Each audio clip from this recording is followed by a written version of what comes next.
पैनेक्स ginseng, जैसे मैंने अश्वगंधा के बारे में कहा, अश्वगंधा हमारा इंडियन जिनसिंग है और पैनेक्स जिनसिंग हमारा कोरियन जिनसिंग कहा गया है।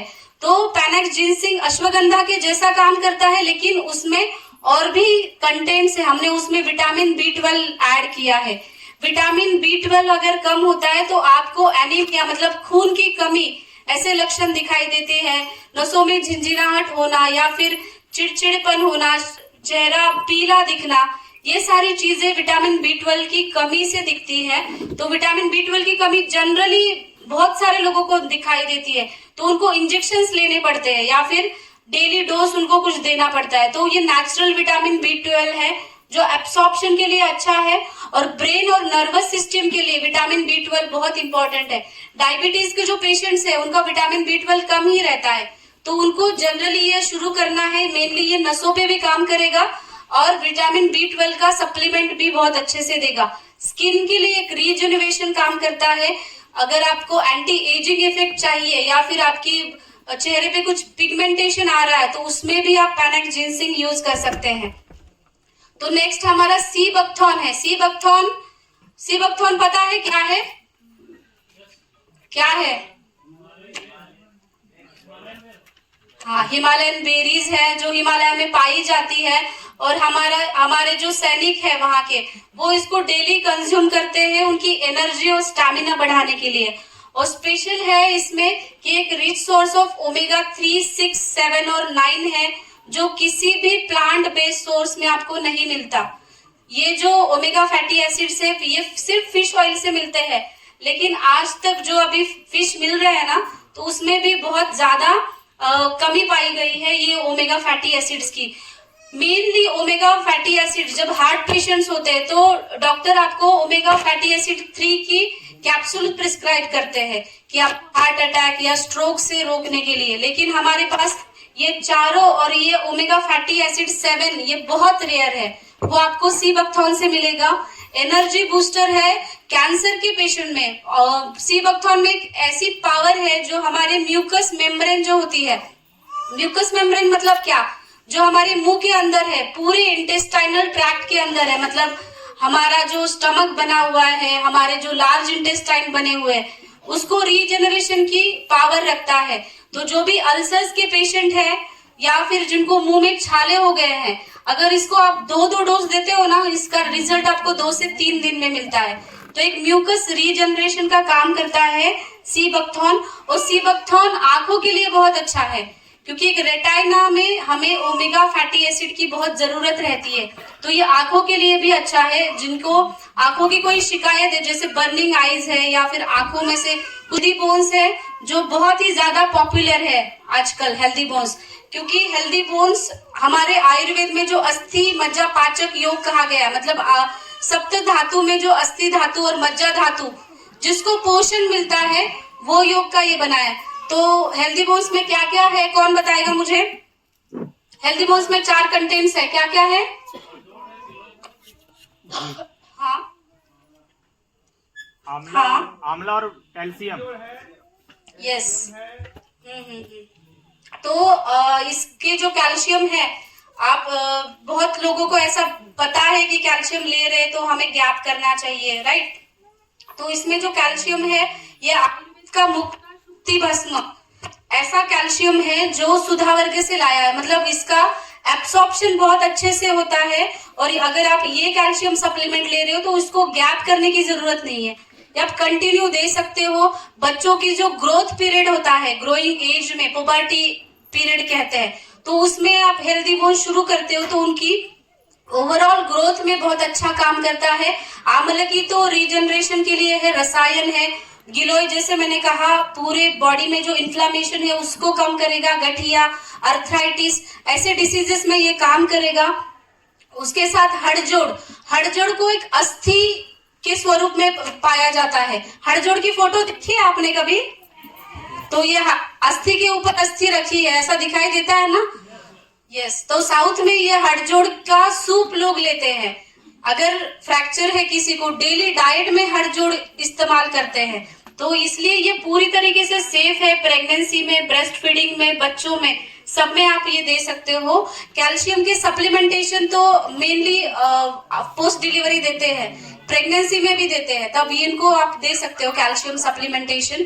और हाड़जोड़ जिनको मेन फ्रैक्चर हुआ है, सर्जरी से गुजर गए जो लोग, तो आप फ्रैक्चर्स है या फिर थोड़ा सा क्रैक है तो उसमें भी आप 2-2 दे सकते हो। नॉर्मली जनरली इसका डोज 1-1 कैप्सूल पर डे है, और जिनको ऑलरेडी अर्थराइटिस है उनको आप 2-2 दे सकते हो, 2-2 कैप्सूल्स।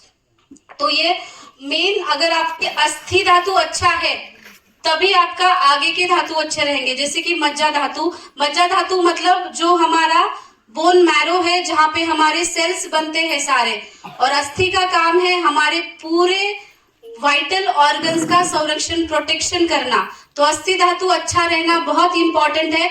अगर बोन्स आपके वीक हो जाते हैं तो आपका चलना फिरना भी बंद हो जाता है, एक जगह पे बैठना पड़ता है। इसलिए कैल्शियम सप्लीमेंट और जो भी नेचुरल कैल्शियम सप्लीमेंट रोज लेना बहुत जरूरी है। अगर आपको देखना है किसी व्यक्ति का कैल्शियम कम है ज्यादा है, तो आपको देखना है उसके बाल। अगर बाल अच्छे हैं, लस्टर अच्छा है, बालों में ड्राइनेस नहीं है, बाल झड़ नहीं रहे, तो उसमें आप बता सकते हो अस्थि धातु अच्छा है। अगर बाल झड़ रहे हैं तो अस्थि धातु कम है। तो हेयर फॉल की कंडीशन भी ये रोकता है। लोगों को बस इतना पता है कि अस्थि पे, बोन्स पे काम करेगा, लेकिन ये बालों पे काम करता है, नाखून पे काम करता है, और दांतों पे भी काम करता है। दांत भी वो मजबूत बनाता है, क्योंकि आयुर्वेद में बाल, नाखून और बाल, ये मेनली बाल, नाखून और क्या रहा, दांत, ये हमारे अस्थि धातु के उपधातु है। तो ये सारी चीजें अच्छी रखनी है तो आपको हेल्दी बोन्स कंज्यूम करना पड़ेगा। स्पेशली आप वो देखिए, जब भी कैल्शियम लॉस हो, मतलब टेस्ट करने की जरूरत नहीं, आपको पता चलता है अगर उनके नेल्स में क्रैक हो रहे हैं या फिर उनके दांतों में भी कभी कभी झिंझिनाहट हो रही है, तो आप समझ सकते हो कि इसमें कैल्शियम की डिफिशियंसी है और उनको हमें ये स्टार्ट करना है हेल्दी बोन्स। कॉर्डिसेप्स के बारे में मैंने बता दिया है स्पेशली, लेकिन आज मैं फिर से बताऊंगी।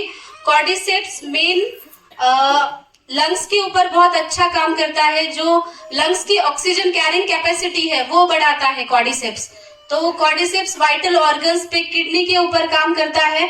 नया अभी प्रोडक्ट लॉन्च हुआ है ये। और आगे हमारा लायंस मेंस है। लायंस मेंस नर्व्स के ऊपर अच्छा काम करता है, नर्व का रीजनरेशन और नर्व का रीमाइलिनेशन और ब्रेन के ऊपर ये बहुत अच्छा काम करता है। कल मैंने इसके ऊपर डिटेल सेशन दिया है, आप वो देख सकते हैं फिर से, ये जब प्रोग्राम टेलीकास्ट होगा तब। ये हमारा फ्री कंसल्टेशन होता है डीएक्सन क्लिनिक में हर बुधवार को 10 से 4 के बीच में। हमारे जो डीएक्सन के प्रोडक्ट्स है उसको डॉक्टर्स की जरूरत है क्या देने के लिए? नहीं ना। लेकिन अगर आपको कुछ गाइडेंस चाहिए या फिर कुछ क्रॉनिक केसेस है जो आप 6 महीने से 4 महीने से दे रहे हो और कुछ फर्क नहीं है, तो आपको गाइड करने के लिए हम वहां पे बैठे हैं, डॉक्टर स्नेहा और मैं। और हम नहीं कर पाते तो हमारे डॉक्टर राजेश सवेरा सर हैं जो हमें हमेशा गाइड करते हैं। तो उसके साथ में और भी जैसे लौंग है, लौंग हमें मुख शुद्धिकरण और जो दांतों की इन्फेक्शंस है उसमें ठीक करने में मदद करती है। और साथ ही में इसके साथ लौंग के साथ हमें दालचीनी मिलती है। दालचीनी में अब तक पेशेंट को दालचीनी का पाउडर प्रिस्क्राइब करती थी जो हार्ट के पेशेंट है या फिर जिनको कोलेस्ट्रॉल ज्यादा है, लेकिन अभी ये आया है तब से मैं मसाला टी प्रिस्क्राइब करती हूँ, क्योंकि इसमें दालचीनी है जो ब्लड शुगर भी कंट्रोल करती है और कोलेस्ट्रॉल को भी कंट्रोल में रखती है दालचीनी। तो ये बहुत अच्छा प्रोडक्ट हमारे यहाँ आया। तुलसी को सबको पता है कि तुलसी हम जैसे सर्दी खांसी फीवर होता है तब तुलसी का रस दे देते हैं, तो ये तुलसी इसमें है, तो ये आपकी इम्यूनिटी बढ़ाने में मदद करेगी। स्पेशली इसमें और ज्येष्ठ मध है। ज्येष्ठ मध मतलब जो हमारे गले की खांसी, खराश, कफ, उसमें बहुत अच्छा काम करेगा। तो विंटर्स में डेली इसको लेना चाहिए। डॉक्टर राजेश सवेरा सर जब क्लिनिक आते हैं तो सर मसाला टी, जैसे वो अगर 3-4 घंटे बैठ रहे हैं तो वो एक कप खत्म हुआ तो दूसरा कप लेते हैं, मतलब लगभग 5-6 कप वो एक साथ बैठ के पीते हैं। क्योंकि सर की आदत सबको पता है, सर को बोलने की ज्यादा आदत है, सर कंटिन्यूस बात करते हैं, तो सर को उतनी एनर्जी मिलने के लिए सर कंटिन्यूस टी लेते हैं। और आपने डॉक्टर लीम के अगर देखे होंगे तो उनके पास भी एक कप रहता है छोटा, वो सेशन के दौरान 8-9 कप्स तो ले लेते हैं। वो मैं डॉक्टर राजेश सवेरा सर, उनसे ही मैंने सुना है, क्योंकि उन्होंने बहुत ज्यादा समय बिताया उनके साथ, और उनके शिष्य है डॉक्टर राजेश सवेरा सर, वो पूरा दिन हाइड्रेट रखने के लिए ये टी पीते हैं। लेकिन ये टी बनाने का भी कुछ अलग तरीका है, जैसे हम नॉर्मल टी बनाते हैं ना, उबालते हैं, वैसा नहीं करना। आप बॉइल्ड वाटर लीजिए, बॉईल करिए उसको, और फिर उसमें 1 चम्मच टी डालिए, उसको ढक के रखिए और फिर उसको पीजिए, ताकि इसके जो हर्ब्स है उसके बेनिफिट्स आपको मिले। जैसे कि लौंग है, सिनामन है, इसमें कुछ इसेंशियल ऑयल्स होते हैं, अगर बॉईल करते हैं और ओपन रखते हैं तो ये पूरे उड़ जाते हैं, तो उसके बेनिफिट्स आपको नहीं मिलते। इसीलिए उसको ढक के रखिए, तो पूरा एक्सट्रैक्ट वो उतर जाएगा उसके अंदर। और अगर एसिडिटी हो रही है आपको, तो उसमें इलायची है जिससे एसिडिटी नहीं होती, तो आप ये जितना चाहो उतना पी सकते हैं। तो मसाला टी अभी विंटर्स में बहुत यूजफुल, जो भी लोग नहीं ले रहे वो डेली उसको 1 टाइम तो कंज्यूम करें। ओके, तो किसी को कुछ डाउट है? आयन की तौर पे पहले से माना गया है। गिलोय मेनली ऑटो इम्यून डिसीजेस पे काम करता है, ऑटो इम्यून डिसीजेस पे कोई भी ट्रीटमेंट नहीं काम करता। आपको पता होगा रूमेटॉइड आर्थराइटिस है, ये सारी चीजों में बाकी कोई ट्रीटमेंट नहीं काम करता, जिसमें गिलोय बहुत अच्छे से काम करता है, जो मेनली रक्त धातु पे काम करेगा, वात दोष पे, पित्त दोष पे और कफ दोष पे। ये तीनों दोष के ऊपर गिलोय अच्छे से काम करता है। जिनको डेंगू, टाइफाइड ये चीजें बार बार होती है, रिपीटेडली होती है, डेंगू का फीवर और कोविड का भी फीवर हमने गिलोय से ठीक किया है। अगर फीवर बार बार हो रहा है तो आप गिलोय 2-4 टाइम दे सकते हो, जो फीवर का पीरियड है उस टाइम पे। तो ये गिलोय फीवर पे इतना डायरेक्टली एंटीबायोटिक, जैसे पैरासिटामोल लेते हो आप, फीवर आता है तब, वैसा ये काम करेगा पैरासिटामोल जैसा। और गिलोय हमारे डायबिटीज कंट्रोल करने में भी बहुत अच्छा काम करता है। गिलोय एक रसायन कहा गया, इसलिए वो डायबिटीज के ऊपर, या फिर जिनको सर्दी खांसी बार बार होती है, उनको भी गिलोय बहुत अच्छे से काम करता है। तो ये हर्ब्स जो है, सिंगल हर्ब्स, हर एक का 1-1 घंटे का सेशन होता है मेरा, लेकिन हमें बहुत सारे सेशंस कवर करने हैं, इसलिए मैं आपको शॉर्ट में ये बता रही हूँ, इन्फॉर्मेशन दे रही हूँ।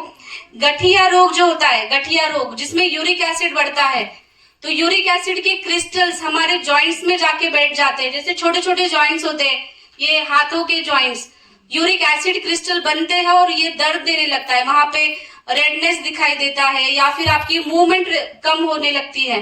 तो ये गठिया रोग में ये बहुत अच्छा काम करता है गिलोय। तो जो भी अर्थराइटिक गाउट के पेशेंट है उसमें आप गिलोय दे सकते हैं। और ये ज्वर है, मतलब फीवर कम करता है। और जिनको जलन हो रही है शरीर के अंदर, कभी कभी हाथों में, पैर हमारा बना हुआ है, पूरा मांसपेशियों से बना है, तो उसमें ये बल देने का काम करता है। तो इनफर्टिलिटी के कंडीशन में आप ये दे सकते हो। मसल वास्टिंग जहाँ पे होती है, मसल वास्टिंग कहाँ होती है? अगर डायबिटीज है तो डायबिटीज में डायरेक्टली मसल्स पे इफेक्ट मिलता है। डायबिटीज के पेशेंट को वीकनेस दिखाई देता है, दिखाई देकर आपने देखा है, आपके घर में भी डायबिटीज के कोई पेशेंट होंगे, तो वो जल्दी थक जाते हैं, क्योंकि उनका मसल वास्टिंग शुरू होता है, मतलब मसल जो है उनका कम होने शुरू होता है और दिखता भी है वो। तो इन कंडीशन में भी आप अश्वगंधा दे सकते हो। हमारा नेक्स्ट हर्ब है नीम। नीम को एक